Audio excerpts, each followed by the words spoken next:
व्यापारिक दृष्टिकोण से आगे नहीं रहता है। और जितने भी आप देखे होंगे एग्रीकल्चर में जो सप्लायर हैं बाहर के लोग हैं, दवाई का सप्लायर बाहर के लोग हैं, ठेकेदार करने वाले लोग बाहर के हैं, यूपी बिहार के लोग हैं, कल्याण विभाग में जूता सप्लाई करता है तो बाहर की कंपनी करता है। मतलब तो कहने का मतलब है आपका राज्य आप लिए, राज्य को स्थापित करने के लिए आपको राजनीति के साथ साथ जो आपका उत्पादक यदि आप नहीं बनेंगे तब तक झारखंड का सही परिकल्पना नहीं होगा। सिर्फ आंदोलन करने से कोई बड़ा उपलब्धि नहीं है। आपको ज़मीनी स्तर पर जो योजनाओं को लेकर के जब आगे बढ़ाएंगे तब भी आपका समाज आगे बढ़ सकता है और दूसरे स्टेट का आप जो है उसको आप चैलेंज कर सकते हैं कि हम इतना उत्पादक हैं। अभी हम बात कर रहे थे हम लोग गुंदली का और ये मड़ुआ का लगाएं, तो ये कि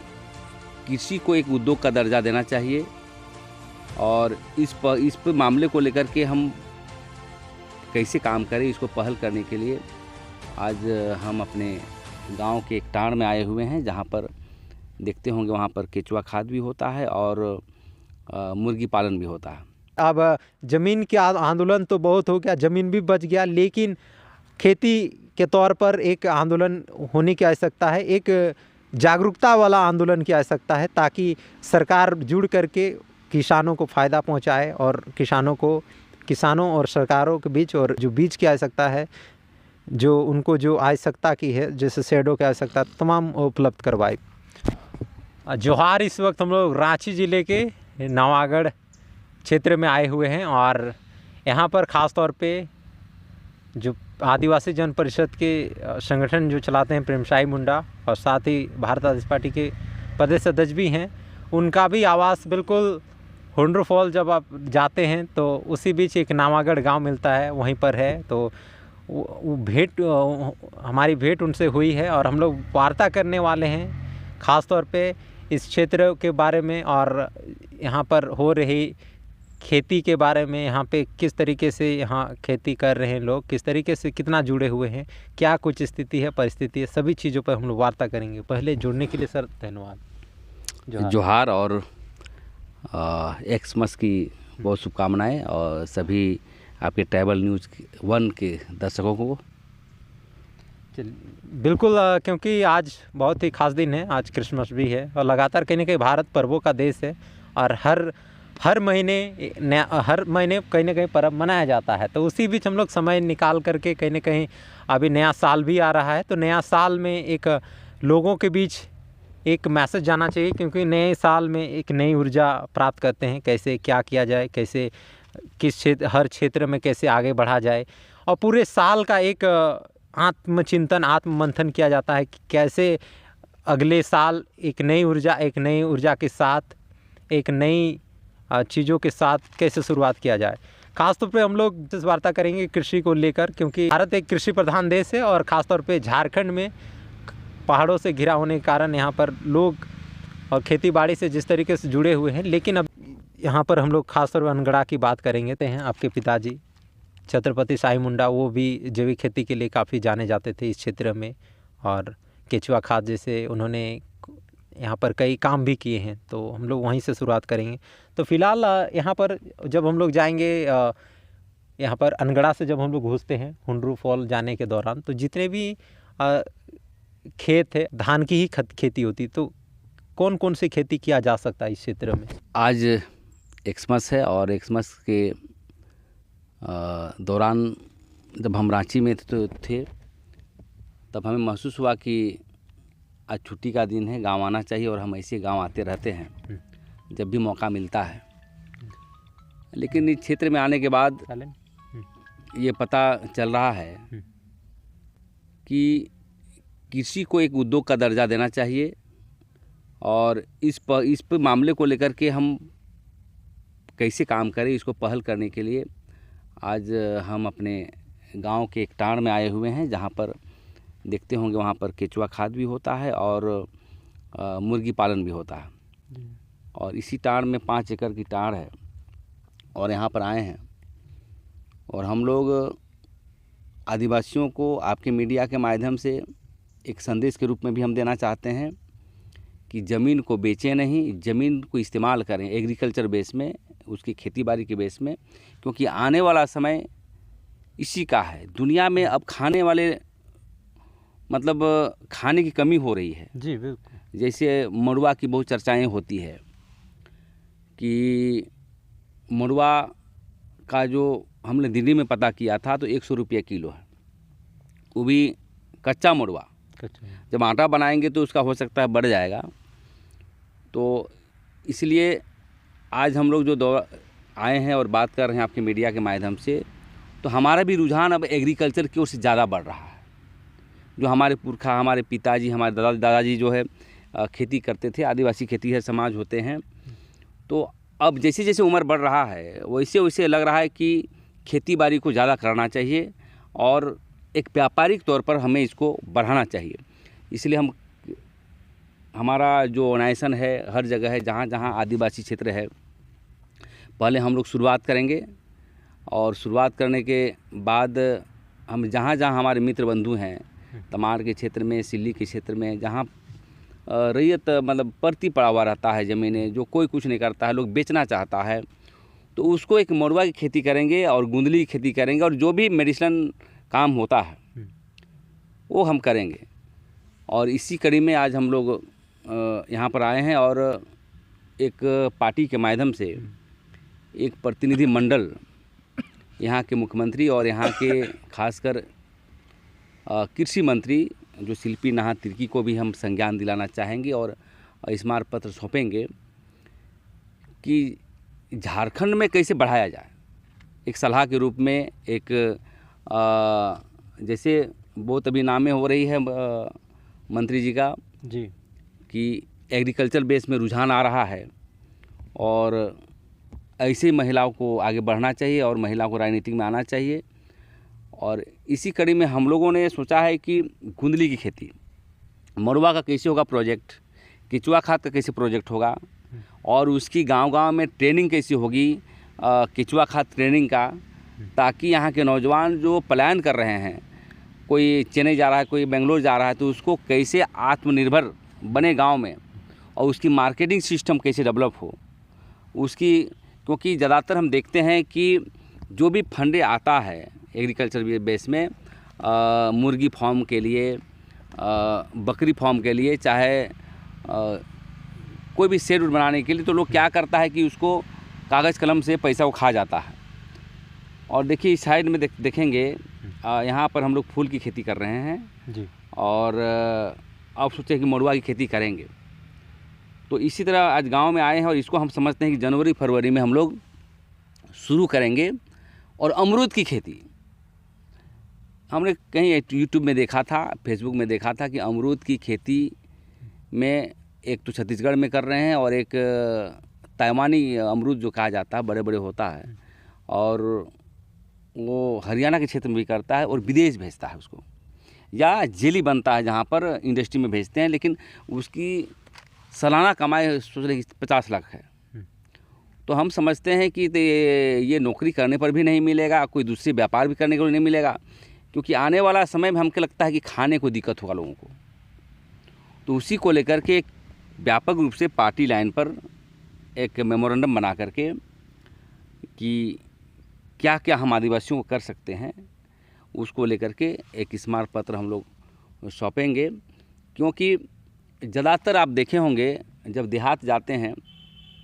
झोपड़ी रहता है, और झोपड़ी रहने के बाद यहाँ के आदिवासी रिक्शा चलाने जाते हैं रांची, और अपनी ज़मीन को बाहर के लोगों को बेचते हैं, माफिया तत्व को बेचते हैं, बिहारियों को बेचते हैं। तो सरकार और समाज और ऑर्गेनाइजेशन यदि मिल जाए एक्टिविस्ट के रूप में, और उसकी आर्थिक मजबूत करने के लिए, उसकी बेसिक चीज़ मजबूत करने के लिए यदि इसको बढ़ाया जाए मिलजुल करके और ट्रेनिंग देते हुए कि स्किल ट्रेनिंग की कैसे आप, जैसे हम फूल पैदा कर लिए, मड़ुआ पैदा कर लिए, दलाल के हाथों में जाएगा, तो हम भी एक मेमोरेंडम देना चाहते हैं सरकार के पास कि जाकर के जो हम उत्पादन जो कर रहे हैं वो डायरेक्ट वो गवर्नमेंट ले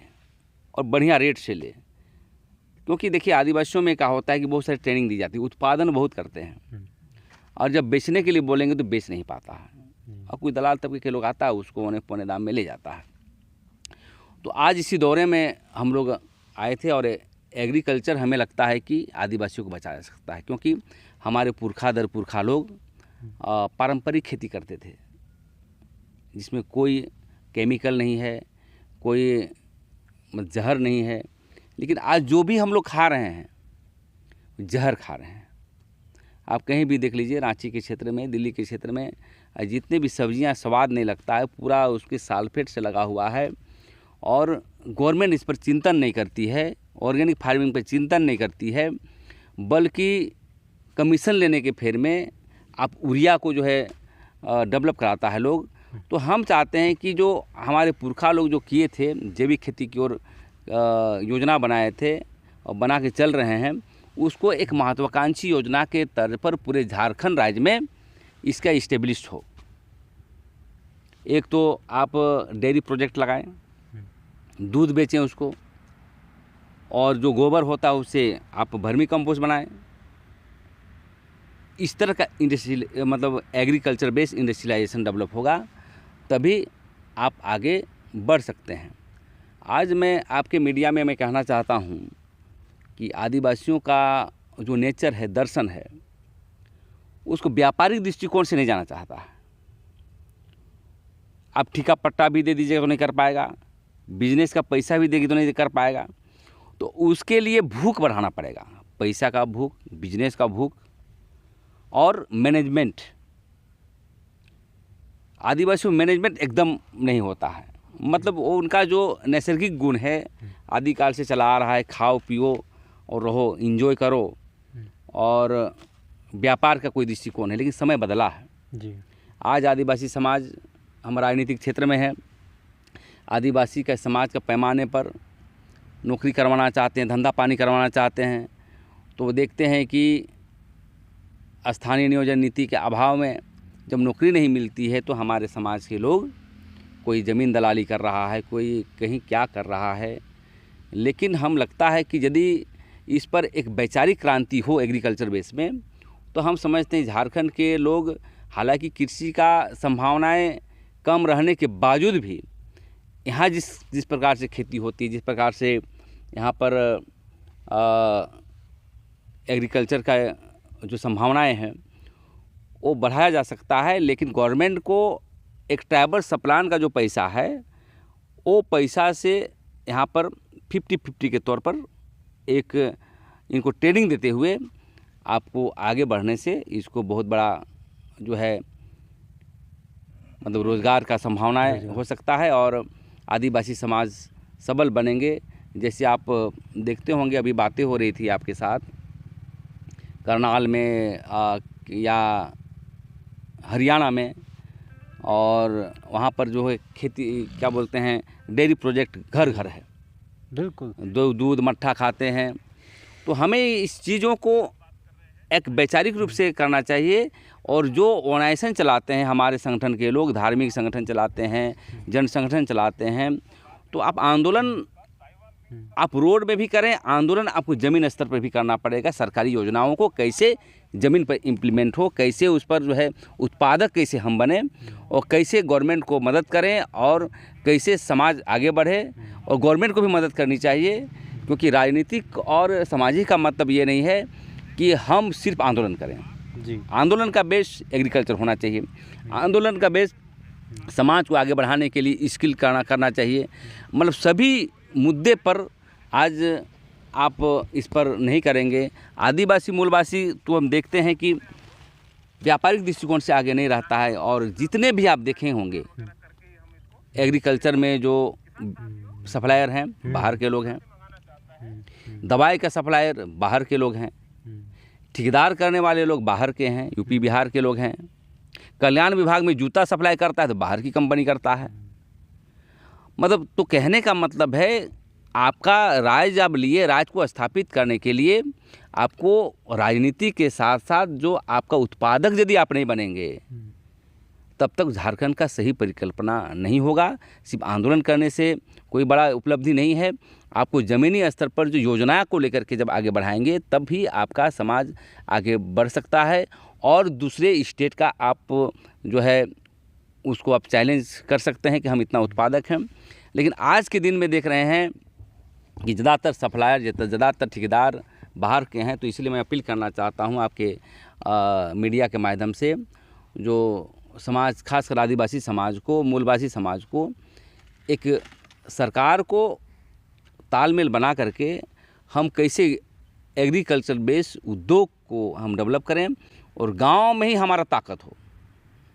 हम पैसा कमाने हम रांची क्यों जाए भाई, हम यहीं पर खेती बाड़ी करें, यहीं पर फल फ्रूट उत्पादित करें, अमरूद का बागान लगाएं, चाहे हम आंवला का लगाएं, पपीता का लगाएं,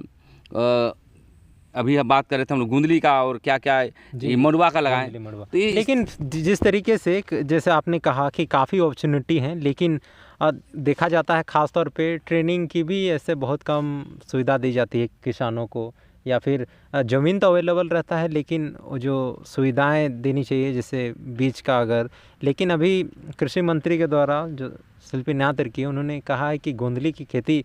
करने पर 1 एकड़ में शायद 3,000 रुपये दिया जाएगा। लेकिन ये एक इस ऐसे और पहल करने की आवश्यकता है ताकि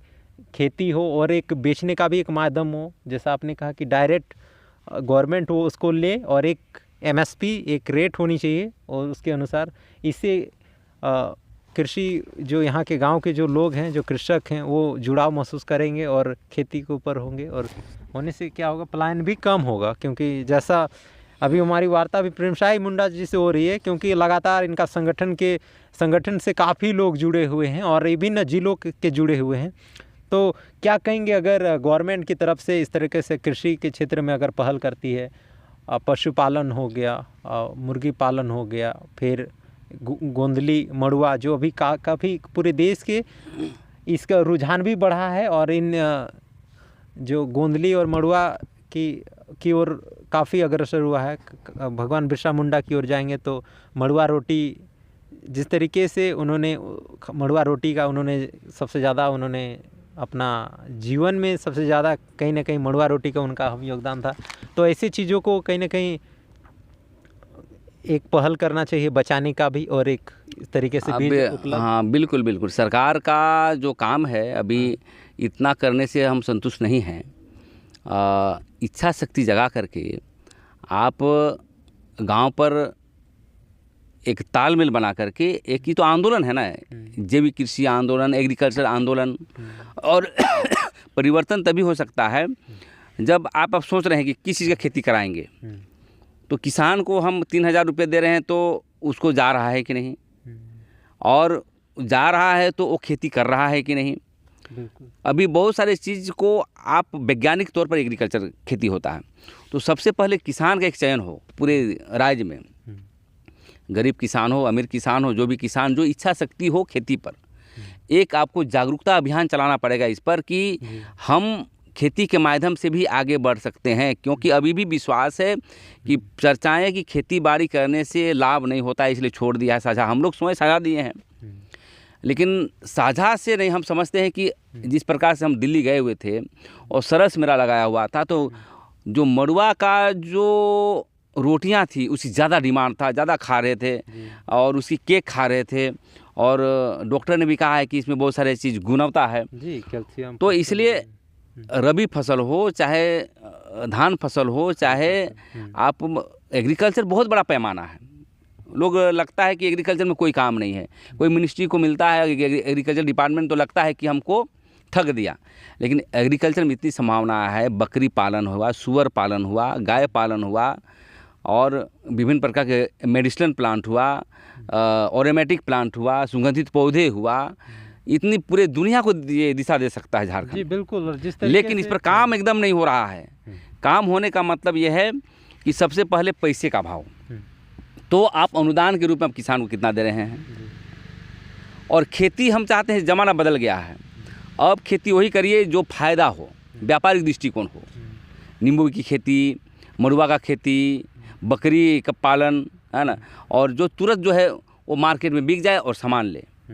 जैसे इनका एग्रीकल्चर बोर्ड भी है, मार्केटिंग बोर्ड है, तो मार्केटिंग बोर्ड को टेक करें इस पर कि आपको डायरेक्ट यहाँ लेना है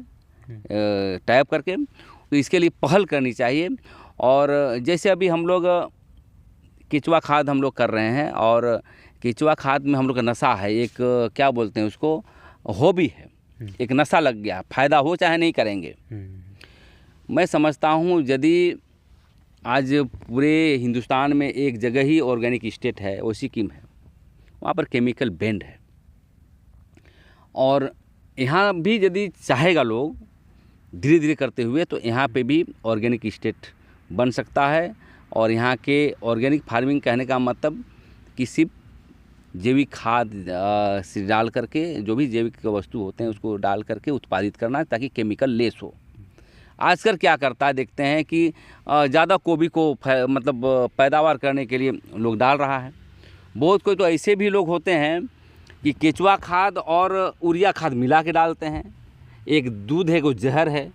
दूध और दारू मिला के तो पी नहीं सकते हैं, लेकिन करता है। तो बहुत सारे ट्रेनिंग ये लोग नहीं जानते हैं, इसलिए व्यापक रूप से 10 साल पहले कुछ शुरुआतें हुई थी इस पर, तो इस पर भी व्यापक तौर पर झारखंड स्टेट में एक जागरूकता अभियान चलना चाहिए, धरती को बचाने के लिए, वायु को बचाने के लिए, पर्यावरण को बचाने के लिए। क्योंकि हम देखते हैं कि केचुआ खाद का जो कीड़ा होता है, जो हम केचुआ बोलते हैं, आइसनिया फोतिदा, वो प्योर प्रोटीन होता है। और पनप्पा में देखा गया है कि आज केमिकल डालने पर क्या होता है कि हमारा खेती में जिसका जो केचुए मर जाते हैं, पहले केचुए हुआ करते थे, मिलता था, पहले बरसात के समय भी बड़ी मात्रा में निकलती थी, लेकिन अभी तो आज जो केचुआ खाद जो बनता है आइसनिया फोतिदा नामक केचुए से जो उत्पादित करता है, तो हम समझते हैं कि इसको फिर से शुरुआत करना चाहिए ताकि पूरे राज्य में एक ऑर्गेनिक डेवलपमेंट हो और ऑर्गेनिक खाद का संभावना होते हुए बेरोजगारों को रोज़गार मिल सकते हैं। बहुत कम देखा, जब हम लोगों ने शुरू किया था 15 साल पहले, तो बहुत कोई बंद कर दिया। तो उसको भी डेवलप करने की ज़रूरत है कि मैं अनुदान पर दे रहा हूँ सेट के लिए, अनुदान पर दे रहा हूँ केचुआ, उसको बनाइए और अपने लगाइए, और जहाँ इसका उत्पादित हो बेचिए भी। हम लोग थोड़ा कुछ समझदार हैं, मार्केटिंग अनुभव है हमारे बीच, तो हम लोग बेच पाते हैं, लेकिन आम किसान जो पैदा करता है वो बेच नहीं पाता है, और न लगाता है तो गोबर को लगाता है, और डायरेक्ट गोबर लगाएंगे तो आपको सभी गुणवत्ता नहीं मिलेगा। और गोबर को जब कल्चर करके देंगे तो आइसनिया फोतिदा में जो 12 तत्व पाए जाते हैं वो निकलता है। उसमें आयरन होता है, जिंक होता है, मैग्नीज होता है, सब होता है, सब 12 तत्व पाए जाते हैं। तो कहने का मतलब है कि एग्रीकल्चर बेस को लेकर के हमारा भी एक प्लानिंग है। हम जनवरी में शुरुआत करेंगे, यहाँ पर मड़ुआ की खेती करेंगे। और जहाँ पर बैठे हैं, ये हमारा 5 एकड़ की यहाँ ज़मीन है, और यहाँ से एक संस्था है हम लोग का, उलगुलान औषधीय सुगंधित पौधे शोध संस्था, उसको डेवलप करेंगे। और डेवलप करने के बाद उसी के माध्यम से जितने क्षेत्र हैं आदिवासियों में, उसको खेती कराने का गवर्नमेंट की योजना को टेक करते हुए, क्योंकि अभी भी जनता को मालूम नहीं रहता गवर्नमेंट में क्या हो रहा है, रबी फसल क्या है, कौन पैसा आता है, बिजली बिल उसमें आता है, बहुत सारे खेती करेंगे तो हम चाहते हैं कि इसी पूरे प्रोजेक्ट बना करके मतलब प्रोजेक्ट बनाने के मतलब विभिन्न मुद्दों को लेकर के एग्रीकल्चर बेस में हम लोग सरकार को एक स्मारक पत्र सौंपेंगे, ताकि हम लोग आने वाला समय में प्रयास रहेगा कि एग्रीकल्चर के माध्यम से यहाँ के नौजवान लाभ ले और पलायन ना हो। बड़ा सवाल है, क्योंकि लगातार झारखंड, ख़ासतौर पे झारखंड में ऐसे कई गांव हैं जहां पर कहीं ना कहीं आदिवासी मूलवासियों का आजीविका खेतों से चलता है, जीवन चलता है, लेकिन एक बिजनेस के तौर पर वे उसको आगे नहीं कर पाते हैं, बढ़ा नहीं पाते हैं। यही कारण है कि अभी तो प्रेमसाई मुंडा इन्होंने कहा कि एक प्रोजेक्ट बना करके सरकार को ज्ञापन सौंपा जाएगा, जो कृषि मंत्री हैं उनको भी ज्ञापन सौंपा जाएगा। और जो डिमांड है, ख़ासतौर पे आप जानते होंगे झारखंड में गवर्नमेंट की तरफ से भी जो उन्नत टाइप के जो बीज अवेलेबल होनी चाहिए। अगर कोई फूल की खेती करना चाहता है तो फूल की भी बीज उपलब्ध नहीं करा पाना, कहीं ना कहीं किसान इस कारण भी नहीं आगे बढ़ पा रहे हैं और दूर हो रहे हैं। इसी तरह अमरूद की खेती, इन्होंने कहा अमरूद की खेती है, गोंदली, मड़ुआ जैसे कई जो यहाँ के कहीं ना कहीं पुरखा लोग करते थे, इसकी खेती पुरजोर होती थी। लेकिन वर्तमान समय में कहीं ना कहीं इन बीजों की उपलब्धता नहीं रहने के कारण नहीं हो पा रही है। लेकिन उन्होंने कहा है कि जितने भी संगठन के तौर पर और एक स्वयं भी खेती करने वाले हैं और लोगों को भी एक इंस्पिरेशन देंगे। बस चाहिए कि सरकार पहल करे। फिलहाल हम लोग जिस क्षेत्र में हैं, यह क्षेत्र बिल्कुल जंगलों से घिरा हुआ और एक खेती लायक ज़मीन है, परती भी ज़मीन है, यानी खेती जो ज़मीन है पूरा उपलब्धता है। 10 एकड़ किसी का 20 एकड़ ज़मीन है, लेकिन फिर भी एक स्पेशल गवर्नमेंट की तरफ से ट्रेनिंग नहीं देने के कारण और तो और जो बीज उपलब्धता नहीं रहने के कारण आगे किसान नहीं बढ़ पा रहे हैं। अगर सरकार और जहाँ, लेकिन ये बहुत पहली बार है कि गोंदली और मड़ुआ की खेती को प्रोत्साहित करने के लिए कृषि मंत्री जो हैं शिल्पी नाथ तिर्की ने कहा है कि इसको हम लोग आगे कराएंगे, इसको पहल करने के लिए हम लोग करेंगे। लेकिन कितना लोग, कितने कृषक, कितने उनसे उनको ज्ञापन सौंपते हैं किस तरीके से, क्योंकि उनके बीच ज़रूर वार्ता होनी चाहिए। फिलहाल अगर अब आपको पूरा दिखाएंगे तो पूरा दिखाएंगे तो पूरा जो ये क्षेत्र है हम लोग और भी वार्ता करेंगे। ये दिखा रहे हैं किस तरीके से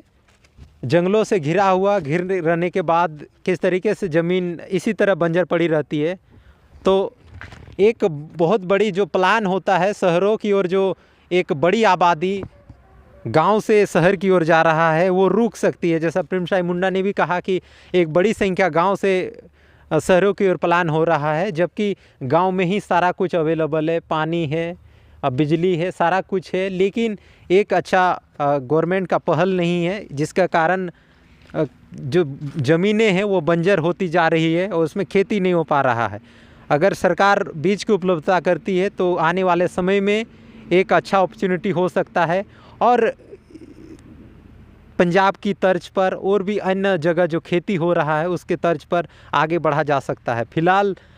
वे बहुत जल्द बोले हैं कि ज्ञापन हम सौंपेंगे और एक प्रोजेक्ट लिया जाएगा। उस प्रोजेक्ट के तौर पर संगठन के तौर पर संगठन से जितने भी जुड़े लोग हैं उनको भी काम करने के प्रेरणा देंगे और एक प्रोजेक्ट उनको भी दिया जाएगा। इस तरीके से खेती के क्षेत्र में, क्योंकि झारखंड में आप जानते होंगे, झारखंड में कई ज़मीन की लड़ाइयाँ हुई है, ज़मीन को बचाने की लड़ाई हुई है, लेकिन खेती में आगे बढ़ने के आंदोलन नहीं हुआ है। यही कारण है कि यहाँ के ज़मीन तो बच गया है, लेकिन खेती के क्षेत्र में आगे यहाँ के जो आदिवासी हैं वो बढ़ नहीं पा रहे हैं। यही कारण है कि अब खेती के तौर पर भी एक जिस तरीके से हरित क्रांति हुई थी 1967 में MS स्वामीनाथन ने किया था, उसी तर्ज पर अब खेती के तौर पर, एग्रीकल्चर के तौर पर आगे बढ़ने की आवश्यकता महसूस हो रही है, उन्होंने कहा। और इसको लेकर बहुत जल्द एक प्रोजेक्ट बना करके जो कृषि मंत्री उनसे भी मिलेंगे और सरकार को अवगत कराएंगे कि इस तरीके से मूलभूत सुविधाएं अगर उपलब्ध करा दी जाती है तो बड़ी मात्रा में यहाँ पर गोंदली और मड़ुआ जो अभी विलुप्ति के कगार पर है, और कहीं ना कहीं इसको डिमांड तो है मार्केट में, लेकिन उतना पूर्ति नहीं हो पा रही है, तो उसका सप्लाई होगी। बस है कि सरकार एक माध्यम बनाए कि अगर कोई किसान खेती करता है तो डायरेक्ट गवर्नमेंट ले और एक केंद्र बनाए जहाँ पर वे बेच सकें, न कि बिचौलियों के हाथों में जाए। वर्तमान में आप जानते होंगे धान की फसल होने के बाद भी किसान किस तरीके से बिचौलियों के हाथों में वो जो धान जो होता था वो चल जाता था। यही कारण है कि जो फ़ायदा मिलना चाहिए वो किसानों को नहीं मिल पाता था। यही कारण है कि अब ये जो खेती होगा, जो गोंदली और मड़ुआ का खेती होगा, इसमें सरकार को उन्होंने कहा कि सरकार डायरेक्ट ले, ताकि जो मुनाफा है वो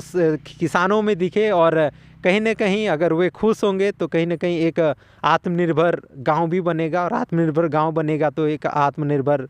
कहीं ना कहीं एक राज्य की भी एक दशा सुधरेगी। फिलहाल हम लोग पूरा दिखाएंगे। फिलहाल यह प्रेमसाई मुंडा का कहा जाए तो उनका क्षेत्र है। फिलहाल अभी इसी जगह प्रोजेक्ट लगाने की ही योजना, इस ओर अगर आपको दिखाएंगे तो मुर्गी पालन अभी किया जा रहा है। मुर्गी पालन और कुछ फसल भी लगाया गया है, बीम उम की खेती किया गया है, ऑर्गेनिक खेती भी किया जा रहा है केंचुआ खाद का। तो पूरा आपने जाना कि किस तरीके से अब ज़मीन के आंदोलन तो बहुत हो गया, ज़मीन भी बच गया, लेकिन खेती के तौर पर एक आंदोलन होने की आवश्यकता है, एक जागरूकता वाला आंदोलन की आवश्यकता है, ताकि सरकार जुड़ करके किसानों को फ़ायदा पहुंचाए और किसानों और सरकारों के बीच और जो बीज की आवश्यकता है, जो उनको जो आवश्यकता की है, जैसे शेडों की आवश्यकता, तमाम उपलब्ध करवाए। फिलहाल हमने एक लंबी वार्ता के लिए और जुड़े रहने के लिए बहुत बहुत धन्यवाद। जोहार।